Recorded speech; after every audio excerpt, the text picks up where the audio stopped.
That's what it's talking about. But you know what? You don't believe me, do you? You're still in denial, aren't you? Those who are out there in denial. Well, let's go to a clip.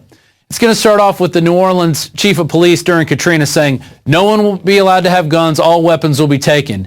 And then it's going to go to today's show where Mike Adams got a call from someone who was actually in Katrina with the 45th Infantry Brigade.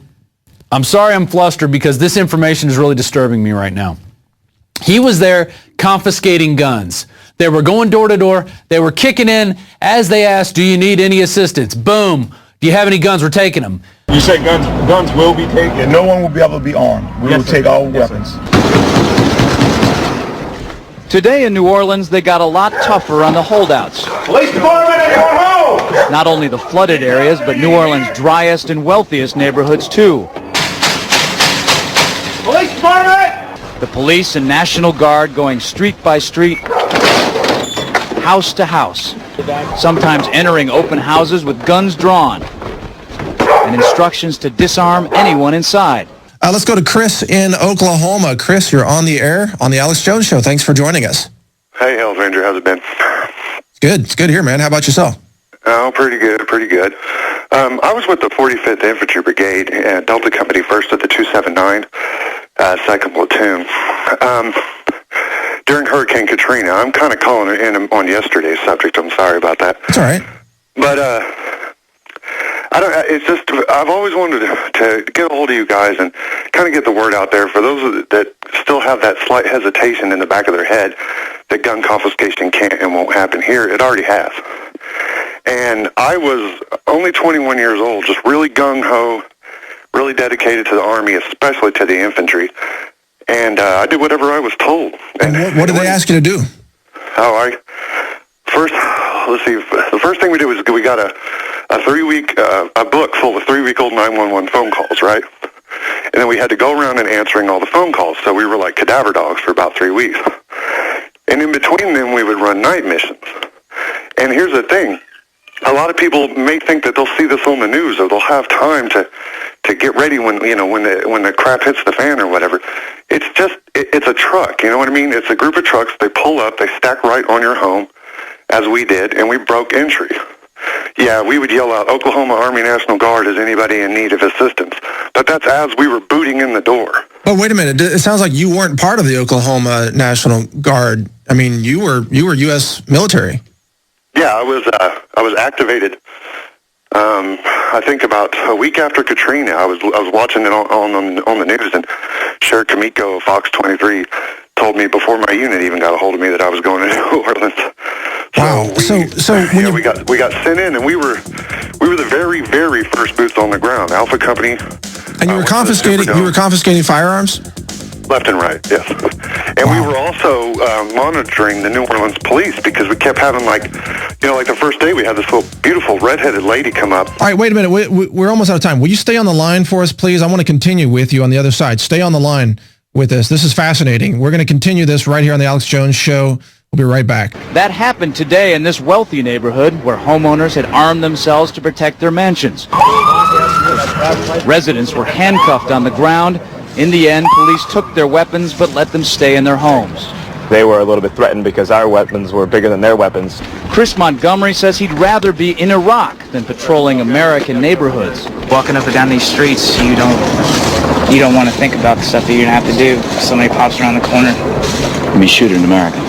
Yeah. We have Chris on the line from Oklahoma relating a story about gun confiscation in New Orleans and that entire region following Hurricane Katrina several years ago. And Chris, go ahead. You were describing how you and your team were kicking in doors and confiscating firearms from people. Did anybody resist? Did anybody ever shoot back? What happened? Well, we had a couple of people resist verbally, and they got stuffed and cuffed very violently. We throw them in the back of the 5-ton or the deuce and a half or whatever, and then we take them out to the Greyhound bus station, which was the police station at the time. We, like what I was saying, like before we came up, or before the break, I think it was like the second day we were there, this redheaded lady came up to our platoon's area, and she sat, or to our company area, she sat on the curb with her knees in her chest, just rocking back and forth, crying uncontrollably. She sat there for almost 27 hours, just refused to move. We talked to her, we did everything we could, just didn't want to, you could tell she had been through enough. She'd been repeatedly raped by men in NOPD masks and NOPD uniforms. Oh, you're kidding me. So we were told, at that point we were told the NOPD obviously isn't our friend. We need to start watching them.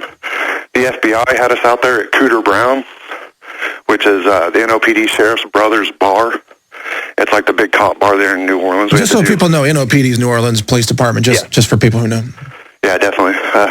Or the police department. So a lot of those cops were then just total rogue. I mean, we saw a video of some of them going in and looting retail stores and things like that, but they were raping women down there? Definitely. Raping women. They were... we got two separate women that came to our company alone, and when I was there, I met cats from the California Guard, Indiana Guard, you name it, everybody was... And... But how... It was just a free-for-all. Police from all over the country, Dallas County, Dallas, Texas sheriffs down there. But how did you and your team justify to yourselves and each other that gun confiscation would help this situation when it was a free-for-all? I mean, isn't that a time when citizens need to be able to defend themselves?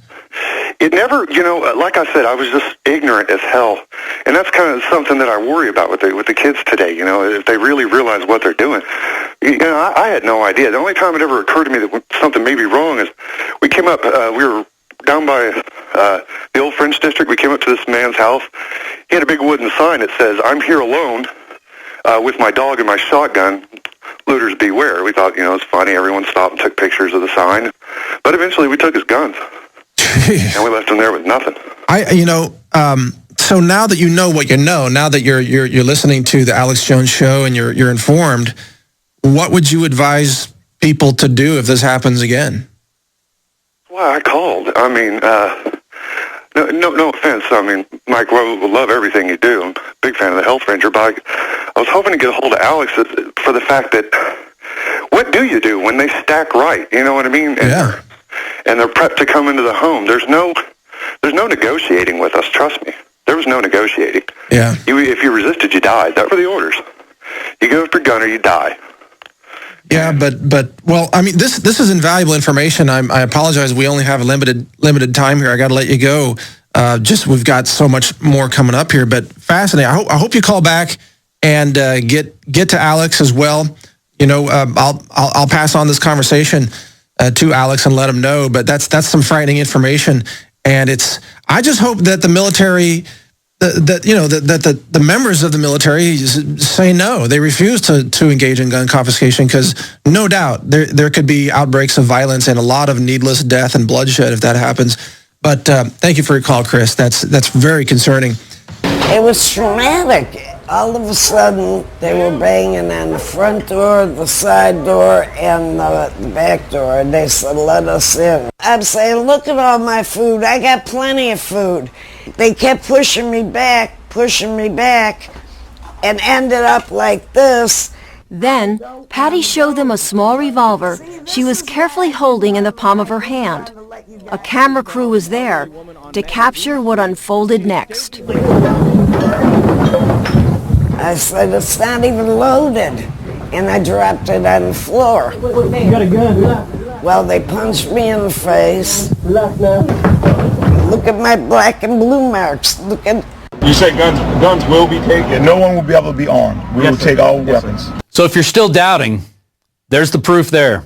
They went into New Orleans. They went into the high and dry areas. They went in just to grab guns because that's what they were training to do. It wasn't about helping people. It was about taking people's guns to see if they could get away with it under a crisis. And that's how it's going to happen. It's going to happen in the dead of night. Did you hear the soldier talking? He said, "We pulled up at night and we just busted in and grabbed guns." That's how they do it. They're not going to be, "Hey, please turn in your guns." No, it's going to be right down to the wire, and you're not even going to know that they're going to be there until they're on top of you while you're sleeping in your bed. So you better start making a plan. You better start having firearms. You better start learning how to shoot. You better start getting ammo. Because if you don't exercise the Second Amendment, it will be taken from you. And when the Second Amendment goes, it's you in tyranny. It's boots on your forehead. It's slave internment camps. And it's all going to happen. They've all been making plans. Remember in early July 6th, we had the article by Paul Joseph Watson. Army manual outlines plans to kill rioters and demonstrators in America. Newly leaked U.S. Army Military Police Training Manual for Civil Disturbance Operations, that means here in the United States, outlines how military assets will be used domestically to quell riots, confiscate firearms, and even kill Americans on soil during mass civil unrest. Warning shots will not be fired. And that he linked to a Hong Kong document, and we can go to that, and it shows you some of the things they're going to use. Oh, there's the grenade launchers they're going to use against you. There's the little round that they're going to put in there as they shoot at you. Okay? That's what it's all about. It's all about you. It's all about them creating the crisis. And then they come at you and take your guns because the crisis has been created. It's unfolding right now. Okay? The economy is going down the tubes. Everywhere in Austin, they have these free or so-called free money title loans things where they give you free money or so-called, but then they come and take your property. Those only happen when there's a bad economy and when people don't have jobs. And they're springing up everywhere like weeds.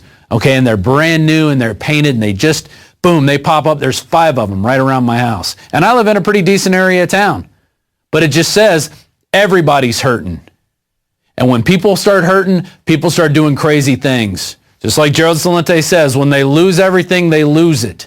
And that's going to be the pretext to come in and start taking people's guns, and the Army's going to be kicking in doors, and they're training the National Guard to do it, and they're training the military police to do it, and they're training your SWAT teams, and they're giving them giant battle tanks to do it. It's all coming down. One more article I want to get to. Army Corps trained soldiers to confiscate constitutionally protected firearms. That was from Kurt Nimmo the same day we released the other one, right? And we got that from the guys over at Hong Kong. Dan Fight sent that to us. And in addition to revealing how federal government and Pentagon will respond to civil disturbances in violation of the 1878 Posse Comitatus Act, the United States Military Police Schools Civil Disturbance Operations document instructs how military will confiscate Americans' weapons from American citizens. I'm sorry. I'm not reading everything eloquent right off a teleprompter, but I'm scared. This is scary information. You need to get this out to everybody you know right now. It's all there. You could go check out the headline. We gave you the headlines. Go read the articles. Go to the links. Go read this document right here. Here it is. It says it in plain English. The United States Program for General and Complete Disarmament in a Peaceful World. It's all right there. You better get this information out. Don't waste any more time. You better get some guns. You better get a plan. You better learn how to shoot. Don't waste this time now that we have because it is precious and the time is running short.